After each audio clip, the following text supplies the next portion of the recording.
Hello there. Welcome to another episode of Hard Talk HR. I'm your host, Mihaly Nagy.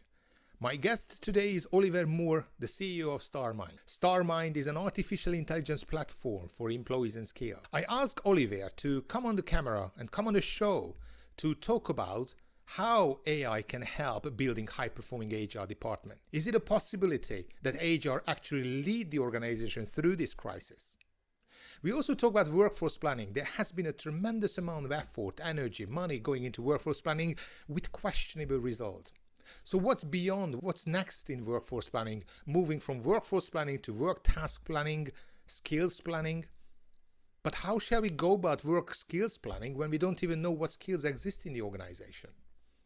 Last but not least, we touch on reskilling, upskilling in the digital age. Every organization going through some sort of digital transformation, and it is a requirement to upskill and reskill our people. What is the best and the smartest way to go about reskilling and upskilling, identifying what skills exist and what skills we need in the future? So I hope you will enjoy today's episode, and if you do, don't forget to hit the subscribe button, visit our podcast pages on Spreaker and Spotify.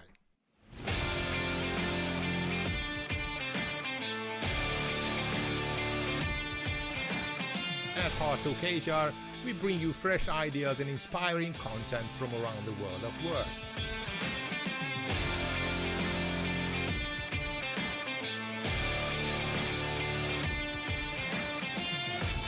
So Oliver, thank you so much for being here with me on the show. It's such a delight and a privilege after your speech at the Digital HR Innovation Week a couple of weeks ago, and that was very enlightening. So I wanted you to come on the camera and let's dive a bit deeper into this interesting subject. And you mentioned during that presentation that now HR has a solid chance not just to have a seat at the table, but potentially own the table and lead through this crisis, even beyond the coronavirus once we come back to the new normal. So tell us about that. Can you just elaborate in a couple of minutes? What exactly do you mean by that, and what is the best way that HR can lead the C-suite through the crisis? Yeah, thanks. And thanks again for having me. It was an awesome session. So glad to be back. I think as an overall recap, I think HR will have a very big seat at the table going forward. And there's various of factors and reasons why. Number one, we all know kind of like the growth of the knowledge worker, right? Over time, we all know the graphs from the bottom left to the top right, and how now every company is highly dependent on knowledge and on knowledge workers. But there's a huge gap, and the huge gap is, we always ask our customers and prospects, who do you know better? What do you know better? The laptop configuration of your employees, so which hard disk, which model, which Windows or Mac operating system, or your employees and their skills.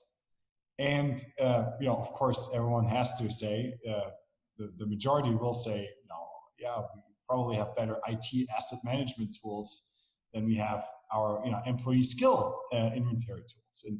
And so that's the second part. And the third part is, all the COVID-19 crisis, of course, accelerated digitalization, but also accelerated, distributed teams. And, the more and more also big companies are moving into distributed teams. I mean, of course, smaller companies, there are companies that are 100% remote from the start, right, and have thousands of employees. But as big traditional companies move more towards these models, of course, skill inventories in knowing, the skills of their employees are of super importance, and not just importance, but also a key factor for competitive advantages as these companies produce their goods and services. And that's why that was the core of that session. I remember it very, very well. But that's why we're also so excited, because we see this gap, and we're here to help customers and to really close this and get a true skill inventory for their employees. Here's a question pops in my mind. You talk about skills, and of course your company is about skills planning. But what skills and competencies do you think and do you see that HR need to acquire? They don't necessarily have sort of widespread skills, competencies right now, but they need to acquire that skill to stay relevant in the future and to really drive the organization through this situation. You mean as HR professionals? Exactly, HR professionals, exactly. I think, it's time. If you look at the C-suite, everyone is getting their messages across with different tools. So you have the CFO, presenting nice charts around budgets and revenue and costs and expenses, right, and projections. And they usually look very nice, and they're coming out of SAP or Oracle or ERP systems, right? And I think if you compare this, and of course, take another example, the strategy guys, they always have nice charts and everything, right? but then go about HR. And what if you could, under all these things that companies are operating under now, what if you could present clear-cut charts and data on your employees? Projections on, if your CEO says we need to be there in 5 years, projections on we need to hire as many people, right? Or, we've been talking about these massive upskill and reskill initiatives that are going on. And these are massive investments for companies, right? And what if someone in HR could present data on how's it going? Right? So what percentage of my employees were upskilled if I'm spending millions, hundreds, some of customers spend billions of dollars on upskill and reskill initiatives a year. And so this is all lacking because you're actually lacking the data.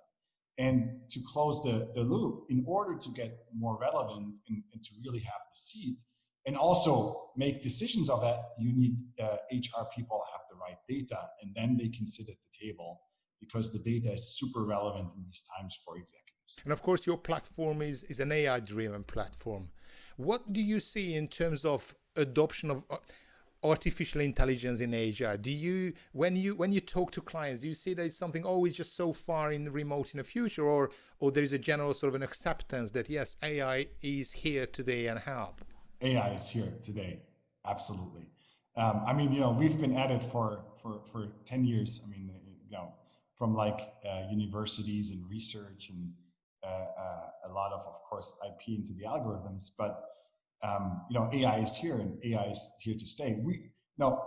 I always say it's not kind of like a characteristic of any good software company to say they're doing AI. Any good software company today already has AI components. It's not a differentiator anymore. Right. It's just an absolute necessity.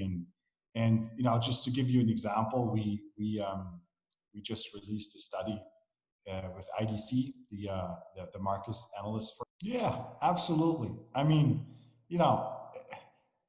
know if you've seen these studies, but there's studies out there, and I'm just going to co-phrase it. I don't know the exact numbers, but why do employees join a company?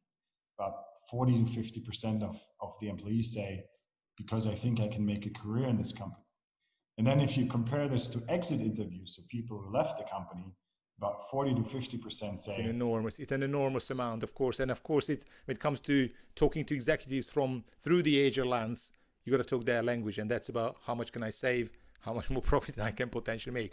And brings to the next topic of workforce planning. It's been a tremendous task, and there has been an enormous effort by HR professionals put into workforce planning with questionable result. And now there's a new trend, workforce agility or agile workforce planning, moving from workforce planning to work task planning. But how shall we go about effectively work task when we don't even know, we don't have a clear view on skills available in the organization? So how do you suggest to tackle this challenge of effective work task planning and skill-based work task planning? Data and analysis that you need in order to foster employee engagement, to solve this age-old problem in terms of expectations going into the company and then reality and leaving to the next company. Can do with workforce planning, with work task planning, but most of these initiatives actually fall short because the data is not right, or the data is not accurate, or the data is not up to date, right? Kind of like a. Yeah, that is what we perfected over the last years. It's algorithms that really understand. going into data sources that exist within a company. We have about 200 of them: Slack, Teams, intranets, whatever, and really documents, right? And really understanding what are the skills and what are the expertise in these documents, and how can we associate them to humans, to employees. And that is basically the core of it. And that is basically what you need to do. What you need to do then is you need to weigh these skills in real time against each other, to always find kind of like the most relevant information, the most relevant. If you don't have that, your results will not be satisfactory in the outcome, because the way it's done in a lot of companies today is manual assessment of skills, interviews or surveys, or asking employees, what skills do you have, right? I mean, that is also from the 1900s, so there has to be a better way of assessing this in real time.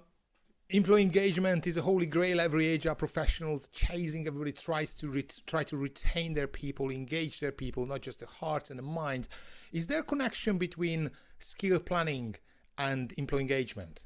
Yeah, absolutely. I mean, I don't know if you've seen these studies, but there's studies out there, and I'm just going to co-phrase it. I don't know the exact numbers, but why do employees join a company? About 40 to 50% of the employees say, because I think I can make a career in this company. And then if you compare this to exit interviews, so people who left the company, about 40 to 50% say, I'm leaving this company because they ate the career in this company, right? So there's a massive disconnect in terms of what an employee expects coming in and then reality. And there's great employee engagement strategies and tools out there. But again, our view is that needs to be absolutely complemented with the skills, because how can you line out or plan career paths for your employees without knowing what their skills are? How can you look at skill gaps versus the next level? Or how can you look at, okay, let's look at trends, which employees that made these careers, what were their skills at given points of time? So these are all data and analysis that you need in order to foster employee engagement, to solve this age-old problem in terms of expectations going into the company and then reality and leaving to the next company. And of course, management and managers need to act accordingly based on data. How do you ensure? Because you mentioned data quality, it's an essential part. If rubbish goes in, rubbish comes out. How do you ensure that the right quality of data is captured and the data that matters captured? Yeah, I mean, that is what we perfected over the last years. It's algorithms that really understand. I mean, going into data sources that exist within a company. We have about 200 of them: Slack, Teams, intranets, whatever, and really documents, right? And really understanding what are the skills and what are the expertise in these documents, and how can we associate them to humans, to employees. And that is basically the core of it. And that is basically what you need to do. What you need to do then is you need to weigh these skills in real time against each other, to always find kind of like the most relevant information, the most relevant employees that are currently working on specific topics. So let's talk about future of work and future of HR. Do you see that in this case, as rapidly AI developing, AI will replace HR functions? I think AI and automation will replace mundane tasks. Yes, I fully get this, but only to let humans focus on the more complex tasks that will not be able to be replaced. And that is actually a good thing. If you look at digitalization, yes, there's as we all know, there's a massive shift in skills. But actually, digitalization is net positive. So there'll be more jobs needed and more new jobs through digitalization. And similar thing in HR. I think, if people do not have to assess skills manually, they can spend way more time in analyzing this data and actually creating a better environment and a better career path for their employees than, in our case, jumping around in huge Excel files, right, and manually tagging and adding skills. But of course, in this case, HR needs to take a really close look in the mirror and go about reskilling and upskilling, because I heard at one of our conferences before that is AI will not replace the job of HR.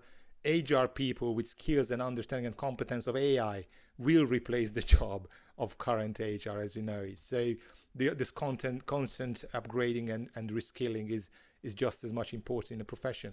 Last but not least, let me ask you about adoption of AI. Is there any industry specific? Do you see more widespread in certain industries, in certain size of organizations, or it's really irrespective of the industry and irrespective of the organization, it can help anybody? I think the most engagement that we see is, now if it's not kind of like boil the ocean AI, right? If you have these expectations that AI can solve all of your problems, and get you a better human or employee or everything. I think where we see the success, and that comes back to my earlier comment, every good software company today has AI in it already. It's fact.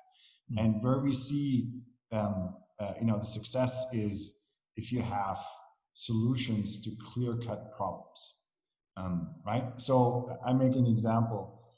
If you would use AI solely to solve the problem of your attrition or the career paths, I think that will be right now a boil the ocean exercise, and probably chances are it's not going to be super successful and implemented across the board. But if you break it down into more atomic pieces and say where are the big problems that we have, and we of course see skill generation at scale.